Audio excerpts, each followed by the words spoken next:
Hi everyone, thank you so much for tuning in today. So we are on my YouTube series Through an Entrepreneurial Eye, and today I have Tom with us. So Tom, let's get straight to it. Do you want to introduce yourself, talk about your business, your background, what you're all about? Okay, yeah, my name is Tom. I guess probably why I'm here, or the business that you're interested in. I run Tom's Big Eats, which is a social media brand and marketing agency, and randomly online fitness coaching. I'm a strength and conditioning coach and a personal trainer. And yeah, I guess I'll do background. So career-wise, I started personal training in 2010 or so, 2010 or 11, while I was studying for a master's degree.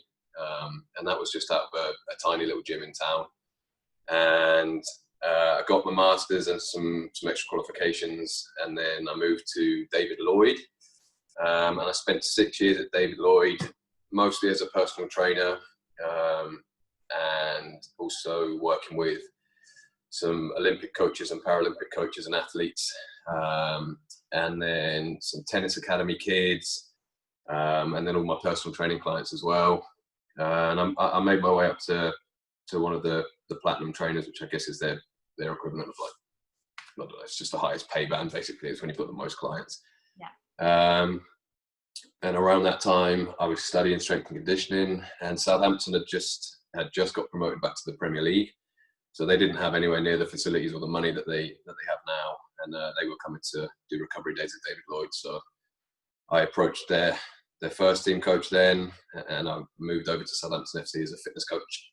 That was 2012, yeah. Worked at Saints for 6 years. While I was there, that's when I set up my first business. My first personal training business. So I took out a loan, built a gym at the house that I was at, and outside of working at Saints, I used to coach personal training at 5 a.m. or evenings or weekends, and I paid the business loan off in about 2 years, and then had a nice gym in the garden to work from.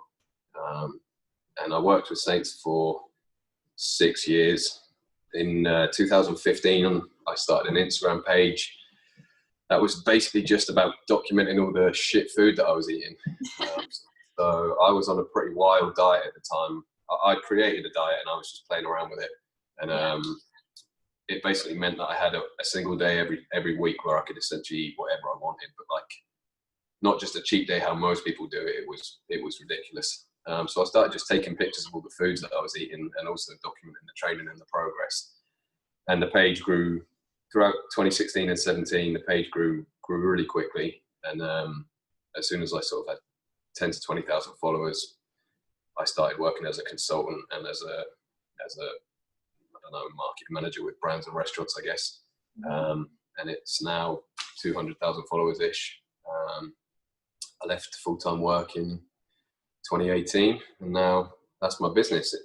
It's online coaching, face-to-face training. It's my brand, which is food, travel, fitness, and then social media marketing agency as well. Amazing. We've got really similar interests as well. That's literally what I do. Yeah, I had a look through some of your stuff. I can see basically the same stuff. Yeah, literally. Food is just a passion of mine. I just love eating. Fitness, travel, and then I've got a background in marketing as well. So yeah, all fits in. Did you study marketing at uni? No, I did PR and communication. So I covered it a little bit. Yeah, not specifically. I kind of just fell into it really. Yeah, same. I have no background in PR or marketing whatsoever. I don't think it really matters these days, does it? You've either got it or you haven't, kind of thing. I think the landscape for what PR and marketing has moved towards the consumer side rather than the formalized side. Yeah. So all the people who sort of studied and trained in PR end up working with people like me who face the consumer a little bit more anyway. Yeah. So yeah, I know it about as much as I need to, I think. Yeah, exactly. It's definitely working, so that's all good. Yeah. Is being an entrepreneur something you've always wanted to do, or did you just like fall into it, like you said earlier? No, Absolutely not. And really, to be honest, I've never really thought of myself as an entrepreneur until people sort of ask me how I make my money, and I have to list off like 3 or 4 different things. Yeah. Then I don't really think of myself as an entrepreneur, because I've never really been like, right, I need to set out and make 4 different streams of income. Yeah. But I have always had a pretty solid work ethic, like bordering on a little bit crazy. Yeah. And even while I was at Southampton, I wanted to do as much extra work as I could do that would supplement my income and also give me another like string to my bow and keep my coaching up outside of football. Mm-hmm. And I wanted to be earning some money that was off my own back, sort of thing. And then essentially I've just followed opportunities as they've come. As soon as you see a chink of an opportunity or the potential of an opportunity, you just go after it a little bit hungry, and it creates a bigger opportunity, and then you find something to work and earn money. And so once Tom's Big Eats started gaining traction, that was really at the cusp of the Instagram boom in the UK. I knew there would be a business opportunity there. It wasn't on my mind at all once I started the business, but as it started growing, I could see that there was a business opportunity there. So I put a lot of work into it, and now that's the predominant source of my income. So no, I never wanted to be an entrepreneur. Still, if you ask me, I wouldn't really say that I am, but I guess I definitely have a choice now. So. You definitely are. Yeah, so no, definitely not something that I had originally set out to do. Yeah. And I guess everything that you do, like, it's all your passions, right? Everything you do, you're so passionate about, and that's what makes you successful, you know? Yeah. Do you know Grant Cardone? No. So he's a big entrepreneur, and he wrote a book. It's called Be Obsessed or Be Average. And it's just all about literally what you said. You were a bit crazy when it comes to your work ethic. Like, you kind of have to be, like, to be successful. You've got to want it so much more than your average person. Yeah, I think, and I've always had that. Like, willing. Even the job that I had at Saints, the hours that you put in there, because it's part of the job, it's part of working in professional sport, were okay for a while. Like, you get to a point where you're just like, I don't mind working. But then quite quickly you realise that sometimes there are opportunities that present you with more money the more work you do. And I like that part of it. But even asking that question about whether I know that guy, that's what separates me, I feel, from entrepreneurs, because I don't. I know, some books, some authors, some motivational speakers, but my brain is so cluttered that I can't just go out seeking information all the time. I'll just kind of let it come at me and trust that it will come at me when I need to. And I soak up bits of information quite quickly and quite keenly, but I don't have the time to go out and find every author that I should have read to be a good entrepreneur. Yeah, totally. But I agree with that. Like, there's people which, people say to me, oh, do you know this person, that person? I'm like, no, but it just falls into you, doesn't it? Like, you either come across people or you don't. I don't think there's like, you must know who this person is to be successful. You must know who that person is. You come across people that match what you're doing and your own journey at that time. For me, I think one thing that I've always been consciously aware of, that I feel separates me, or even if it separates me from myself, is that I place so much importance on the people that I keep around me. Mm-hmm. And I have great friends whose opinions that I trust on certain like facets of life, that if they tell me something about that facet of life, I just trust it. Yeah. So if some of my entrepreneur friends or business-minded friends tell me something about business, I know that information. Or if my friends who are really into music tell me about music, then I know that information. But that saves me from having to try and be the best at everything when I keep a good circle of people who can tell me about different things, and I get to be in the middle, soaking up all of their respective strengths. 100%. Well, they say you're the average of the 5 people you spend the most time with. So yeah, I need 3 more people. I've got 2 friends. Yeah.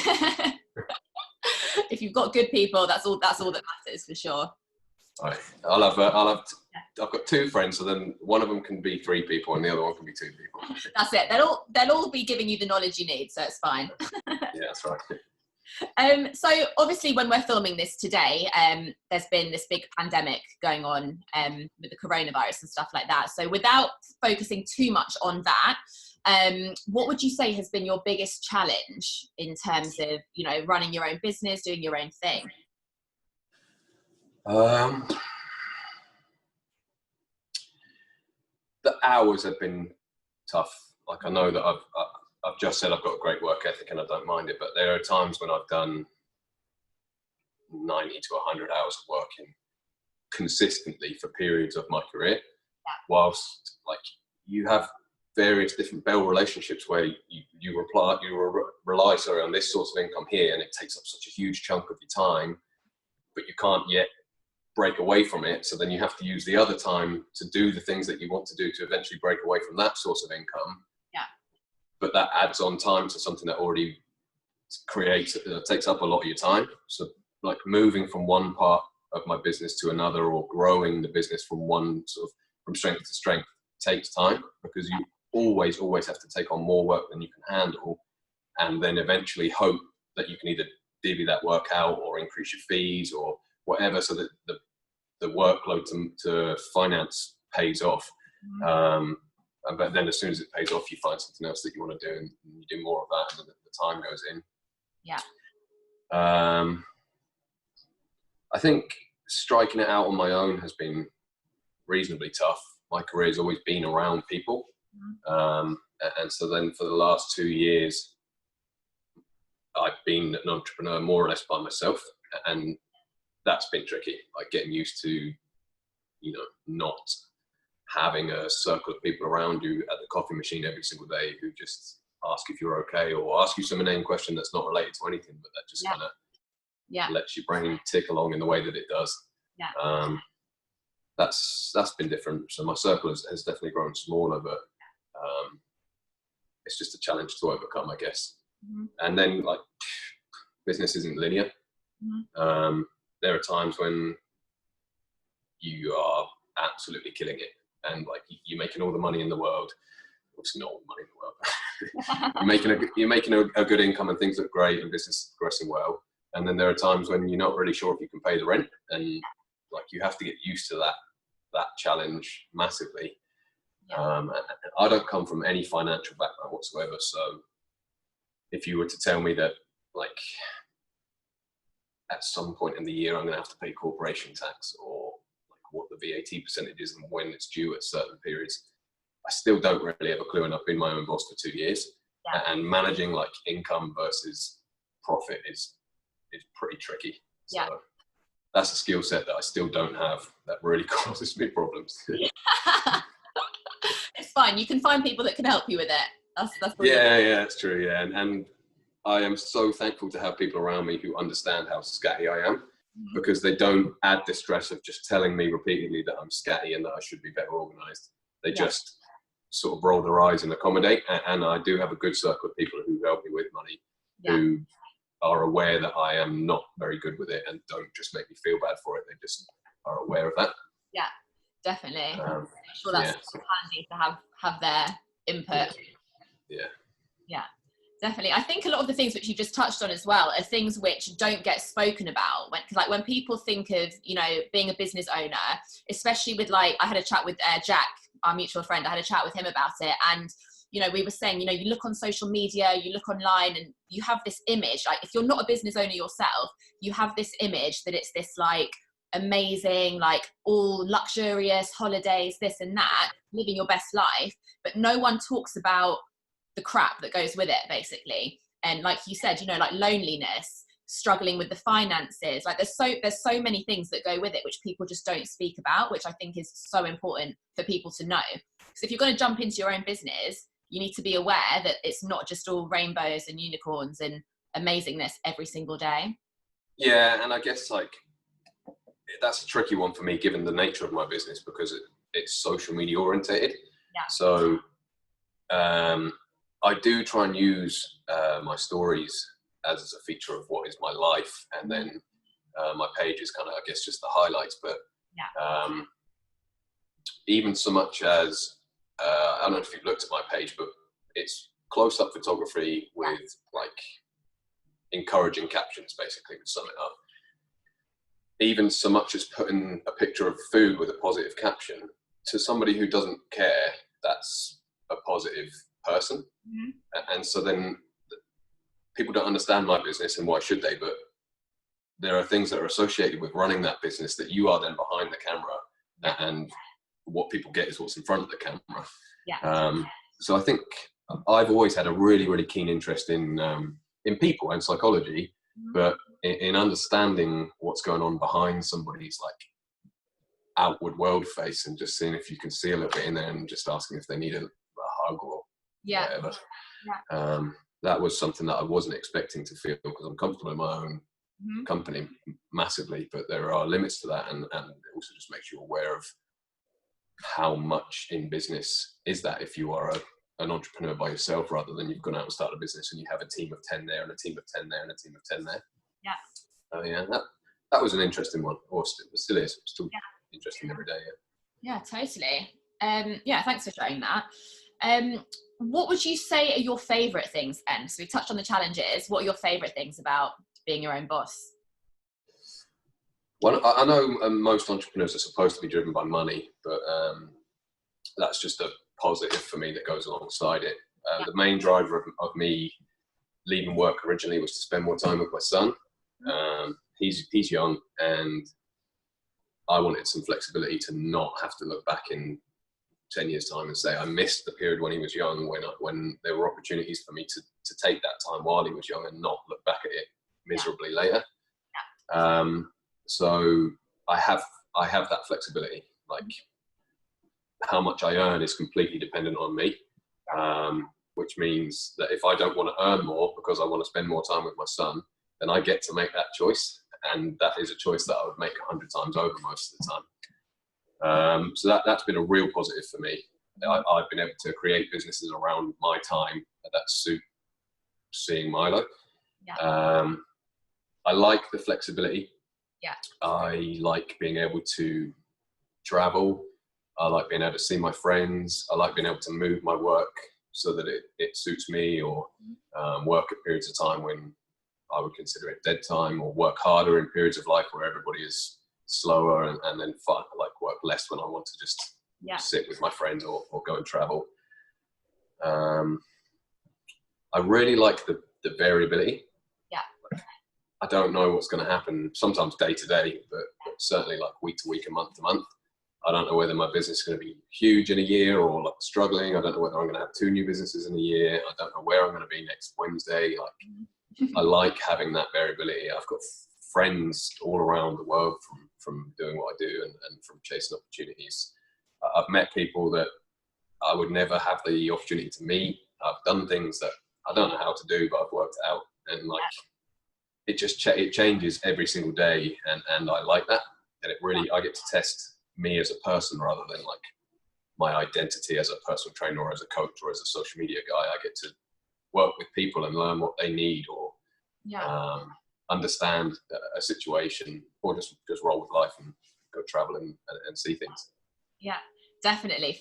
The flexibility for me as well is like the main thing. Just being, it's not about having the time necessarily now. Like obviously as a business owner, you don't always have all the time in the world.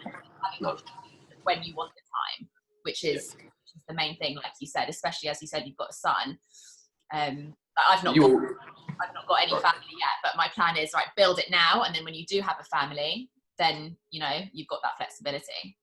Yeah, and you always have the choice. So more work means, when you're self-employed or you're your own boss, more work generally means a better outcome. And it might not necessarily mean like 1 hour means £50 more money, but 1 hour might mean 1 more opportunity or 10 more opportunities, or another door opened, or working a 15-hour day generally has a 15-hour day's worth of reward, rather than you may just get a pat on the back and that day just disappears with the rest of them. Yeah. So I can choose to work really hard in periods and just be under real pressure and real stress.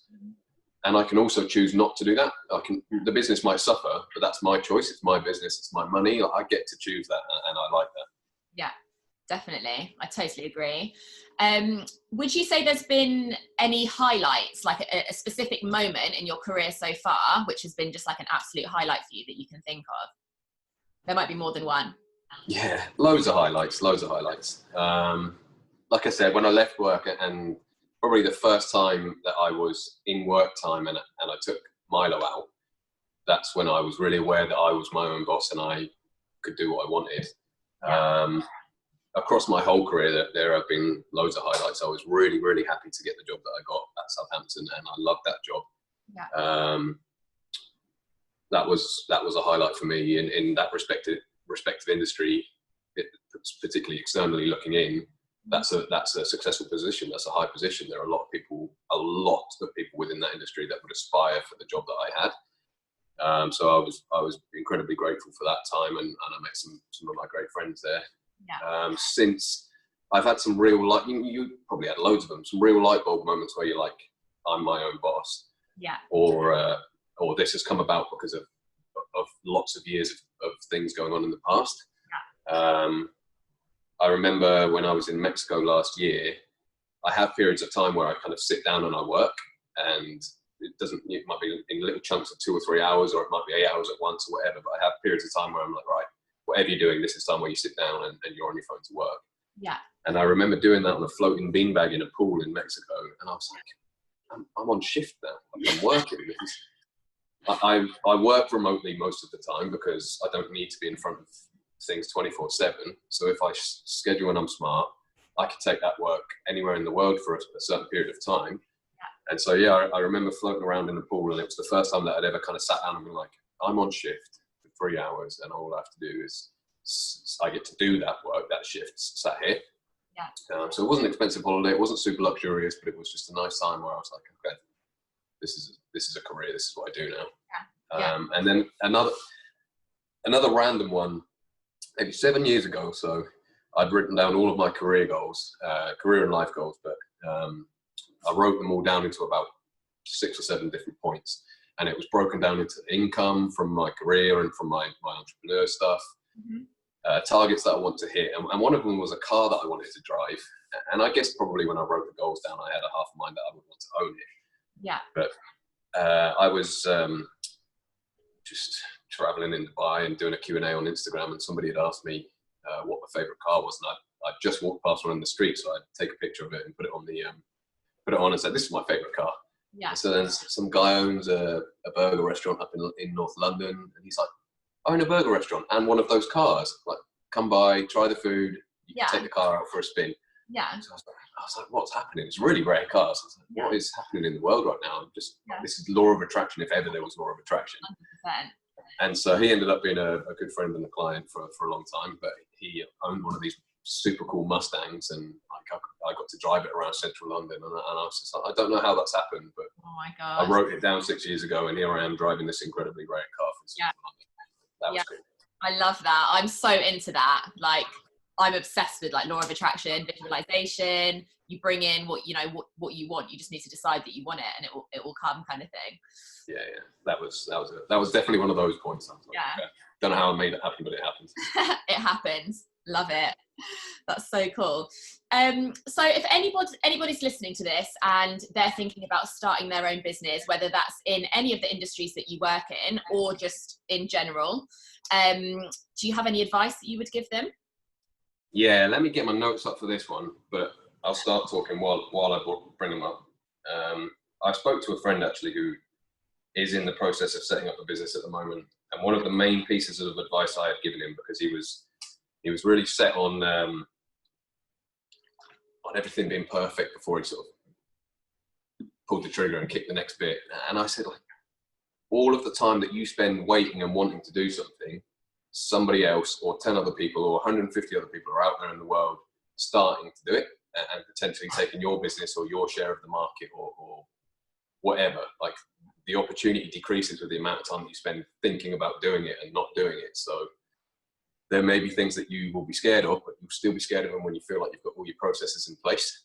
I was terrible at taxes when I left work, and I'm still terrible at them now. And if I'd waited until I got a better accountancy system in place, there are people who would have overtaken me and would have taken the spot that I had. So there's a certain amount of fear, I guess, in everything that you do in business, in taking that next step that you really aren't sure in, but it's not going to get any less, and it's certainly not going to do itself. It's definitely not going to action itself by you wishing it or waiting for it to happen.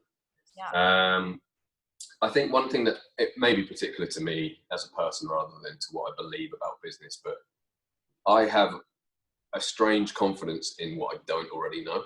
Mm-hmm.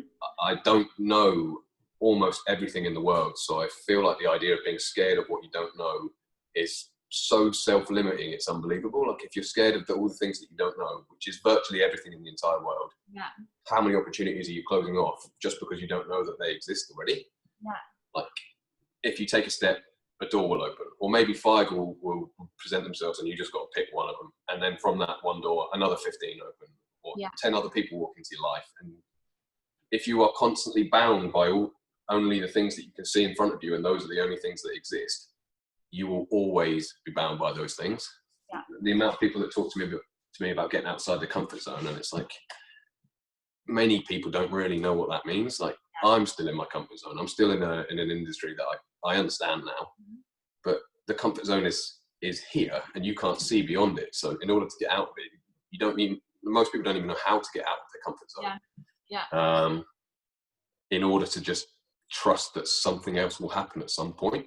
So that may be specific to me, because not everybody has that, and not everybody probably needs that in business. A lot of people are a little bit more ruthless and laser guided than me, but for me, I have a certain amount of confidence in what I don't know, and that things will present or work themselves out in the long run.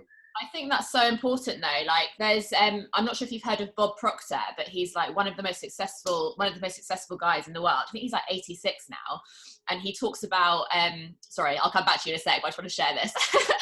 He talks about these 3 types of goals. You've got your A type, B type, and C type goal, and most people set an A type goal, which is something which you know exactly how to do. You're like, right, I've done that before, I can do it again. So that's your A type goal, and that is what most people do.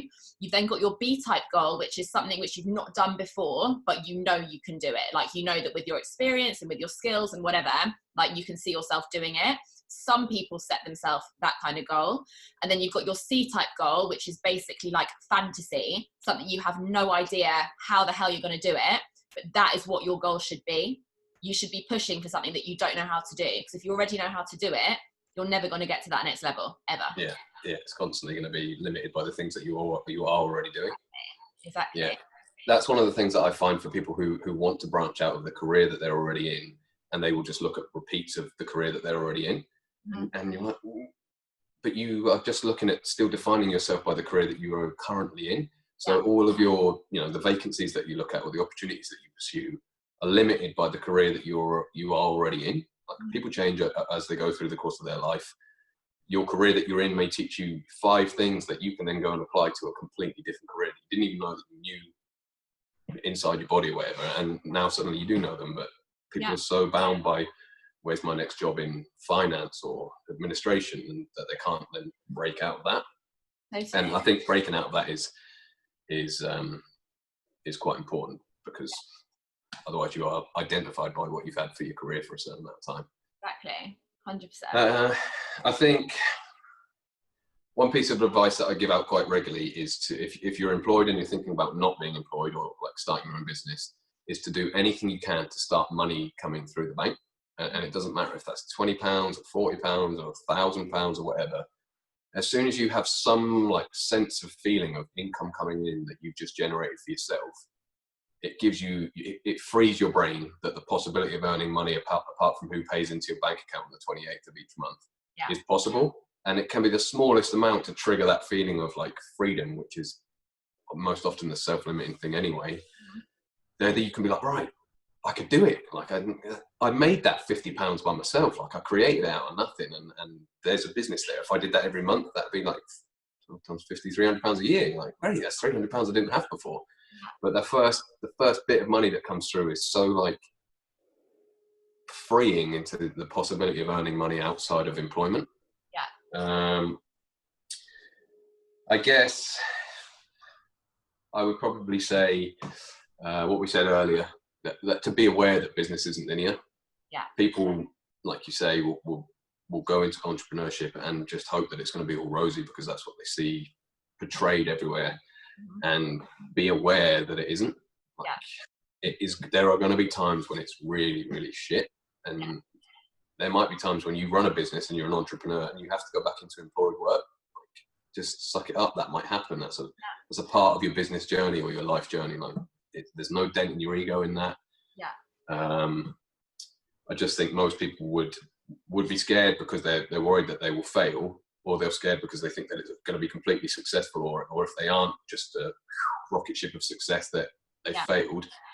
I've had periods where I'm struggling for money massively, and I've had periods where the business has been good, and you have to just kind of learn to ride them out and manage and adapt or change. Like it's just the way that it is. Yeah, totally. There's so many memes out there, isn't there, that you can see which talk about like entrepreneurship, and then there's one which I love, which is of an iceberg, and then it's got like all the layers of the bottom of the iceberg, which is like this big underneath, which nobody sees, and it's like stress, struggle, lack of money, sleepless nights, loss of friends, like all the crap that we deal with basically. And then you've got the stuff at the top, which is like this big, which is like success, amazing, like all the stuff which people actually Instagram. Yeah. Everything that goes on Instagram comes from that tiny little period up there. Yeah, exactly. Yeah. And I guess one other thing would be to understand why you want a business. Mm-hmm. If you want a shed load of money, and I don't begrudge that as a goal, then that should guide the way that you conduct your business. Yeah. If you're leaving work because you want more time with your family, or you want flexibility in your life, then that should guide how you do your business. It took a little while for me to learn that, but like going back to why I left work was predominantly to have flexibility and also to see my son. Mm-hmm. So at times when I'm working so much that I'm under so much stress and I can't see my son, I'm kind of like, well, I might be making more money, but I'm definitely poorer compared to why I started the business in the first place. Yeah, and it's different for everyone, right? I think just don't compare yourself to other people's journeys and other people's reasoning for doing things, which I think so many people tend to do. Yeah, yeah. I guess if you're sat out there and you're thinking about starting a business, something isn't sitting right with you. You either have aspirations that are unfulfilled, or something's not quite right in your current life. And just off my own journey, again, I'm not a voice of experience or like fountain of knowledge, but off my own journey, I would hate to have been in the position that I was in and be aware of the things that are common complaints from me and from everybody around me, that they don't have enough time, that they regret missing things when they had the opportunity not to, or that they've sacrificed things that they should have done with their life, or people that they should have seen, or events that they should have been at, or whatever. I saw all those complaints, and so if in 5 years' time I had done nothing about it, I don't really have any right to complain about it. I can just think about it wistfully, or you could take the chance now and recognise that you're not going to get that 5 years back. Either do something about it and action the things that you're complaining or talking about, or stop complaining about it. Like, just accept it. Yeah, so for that. That's one thing that winds me up. I don't get wound up easily, but something that does wind me up is when you hear people constantly moaning about the same thing, but they don't do any action to change it. Yeah. And I'm just like, come on, you don't have to stay like that. You can change it if you want to. Yeah, I agree with that. Yeah, especially if it's a really important one to you. Yeah. There's no point in identifying things that really affect you or mean something to you as a person, and then in 2 years' time still identifying the same thing, because you had control over those 2 years. Like if they were that important to you and you had the opportunity to work, in Tesco's, but tick off all of those things that are genuinely important to you, then you were richer for switching out of whatever it is that was stopping you doing it in the first place. Yeah, 100%. I agree, for sure. Okay, is there any specific books, audios, podcasts, anything that you've touched on which has given you an insight into your journey that you can recommend to anyone? So I am still a strength and performance coach. So there are some books that I may have read that other people wouldn't have. Yeah. So I would encourage any strength coaches out there to go and check out an author called Mark Rippetoe. Find him all over Twitter, but definitely read his books. Like, don't just go for the stuff on Twitter, because his books make logical sense and progression. If you're just starting out, that's when I read them. I used to sit in the stairwell at work while everybody else was downstairs having coffee, and I would read these books twice through. So check out him, Mark Rippetoe. He's got three books that I've read that are brilliant. I'm sure he's got more by now. But he's like a Texan strength coach, so he's just got that real simplified, no bullshit way of explaining stuff that people have a tendency to overcomplicate in our industry. Then this book, How Prepared? Think Like a Freak. Oh, I've not heard of that. Such an easy read. Each chapter is probably about half an hour's worth of reading. Yeah. There's nothing groundbreaking in there whatsoever, but the whole premise of the book is about taking things that appear complicated and uncomplicating them to find an efficient answer. Okay. So it's just a list of examples and thought-provoking things, rather than like, here are rules that you should do.